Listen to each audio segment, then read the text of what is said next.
Ang hisgotanan may tungod sa believers o ang mga magtotoo nga may 8 kabutang. Believers in their status, believers in their designations, believers in their symbols, believers in their life, believers in their nature, believers in their past, believers in their present, and believers in their future. Nahisgotanan nato ang nag-unang upat, which is believers in their status, believers in their designations, believers in their symbols, and believers in their life.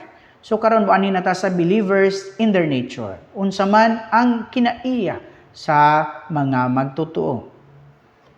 May tulo ka mga butang ang gisgotan dinhi may tungod sa kinaiya sa mga magtotoo in God's creation. Unsa man ang atong kinaiya? We have a human nature. Sumala sa Acts 17:26a.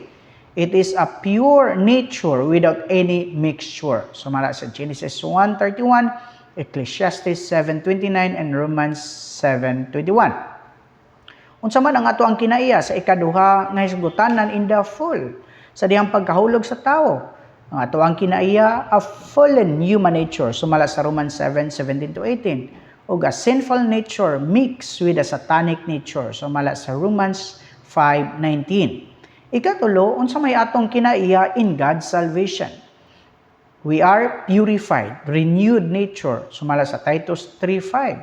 O ikaduha, a nature mingled with the divine nature, sumala sa 2 Peter 1:4.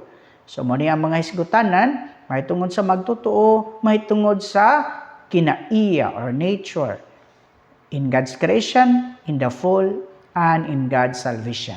Daygon ang atong Ginoo.